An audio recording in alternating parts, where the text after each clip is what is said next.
have of course driven the new Mercedes-Benz C-Class and gave you its review as well. But that was a petrol engine car powered by an inline-4 M254 1.5 litre engine that did about 300 Nm and 200 horsepower. The one that you see behind me is also the new C-Class, but this one is powered by a 2 litre diesel. But the sticker says it is the 300d. And what does that mean? That means it is the most powerful regular non-AMG C-Class on sale by Mercedes-Benz in India right now. And what we are trying to do is find out how different is it from its other siblings.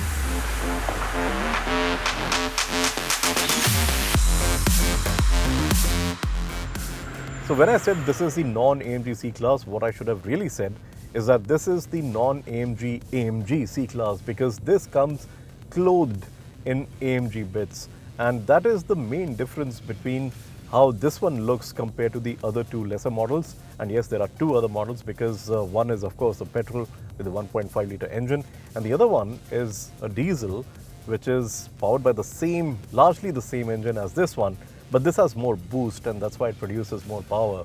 But those two are not as aggressive as this one is in terms of the way they appear from the outside, because this has your AMG body kit.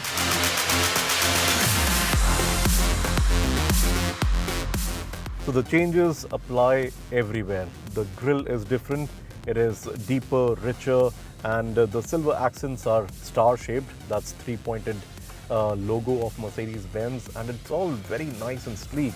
And then of course you have the intakes at the bottom, which are larger and they just look a lot more meaty. So in essence, the whole look and the personality of the car changes with the clothing that it wears. This is not your full-blown AMG model, make no mistake about it. But just because it wears your AMG body kit, it looks a whole lot different from the other regular ordinary C-Classes. But the other bits, especially on the inside, it's actually pretty much the same story. You get a little bit of a different treatment, the stitchings and some details are different. The steering wheel is an AMG unit, so that's all very good. And it's very nice to hold. I have complained about BMW M models in the past because I think the rim thickness is a bit too much and it's all too unnecessary. The AMG steering wheels are getting better and better. Still, I would say Porsche does the best steering wheels in the business, but AMG is getting very, very close, and the rim diameter is very good. It's good to hold, and you have all the control that you need on the other things as well, like the stalks and the paddle shifters. All that is great.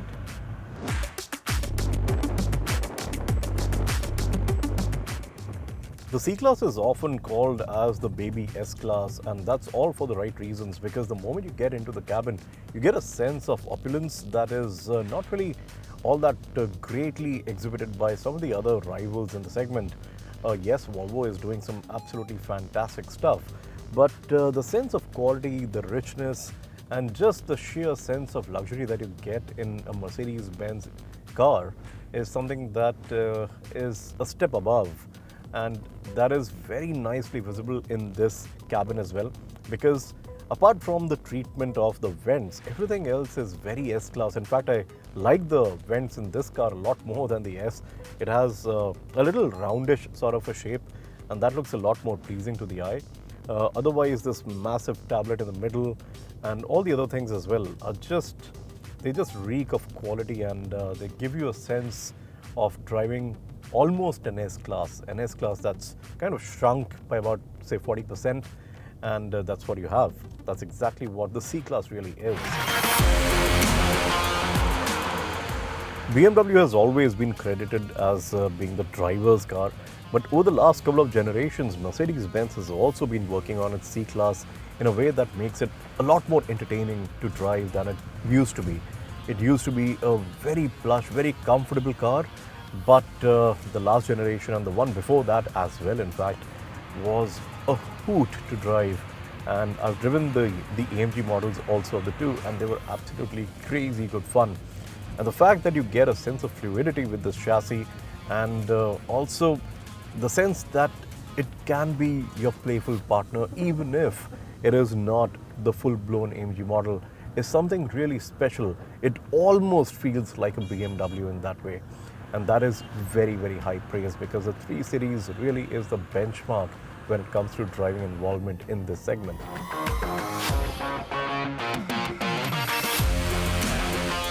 In terms of the way the steering reacts to your inputs, and also the way the chassis really plays around with whatever you're doing, it's phenomenal. But what we are going to concentrate on is the 300D moniker on this car, which means it has the 2-liter diesel engine, which is essentially shared with the lesser diesel model.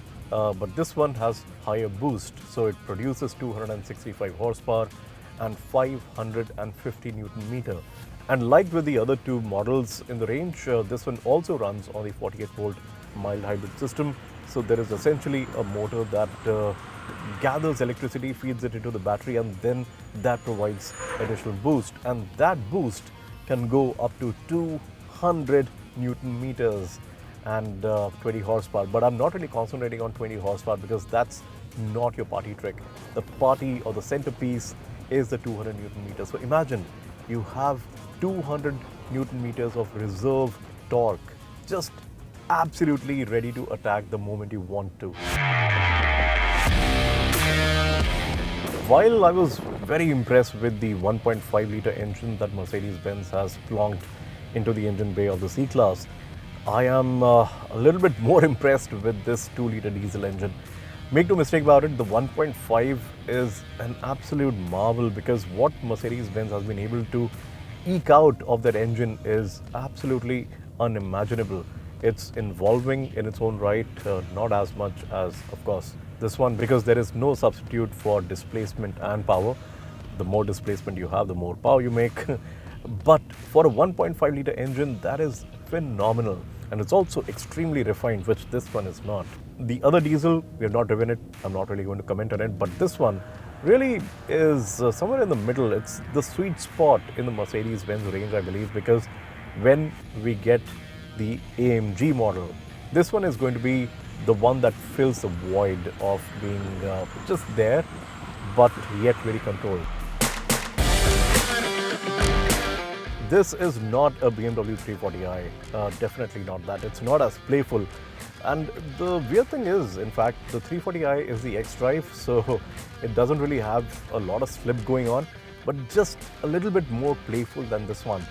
But to be able to compare this against the 340i itself is a huge accomplishment for the C-Class. And yes, I say this with all the conviction that this can be a fantastic playmate for you. It is beautifully made.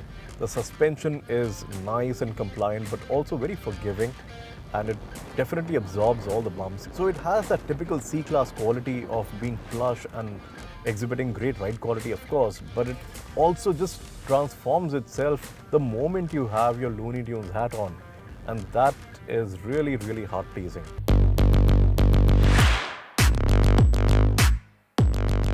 So the C300d is differentiated from its other lesser siblings by the body kit, which you notice the moment you set eyes on it. That AMG flair is all over. And then you have this baby S-Class feel with the C-Class that's always been there. And the engine with its 265 horsepower and 550 Newton meter with 200 Newton meter lurking in the background, this one has middling levels of power and, of course, the efficiency. This, if you're being light-footed, is going to give you north of 15 kilometers to a liter, which for a luxury sedan is insanely good. And this thing will definitely go sideways. So, in all, a greatly entertaining car, a diesel that really delivers a huge amount of performance for this segment, and something which is a good to have till the full-blown AMG model comes around.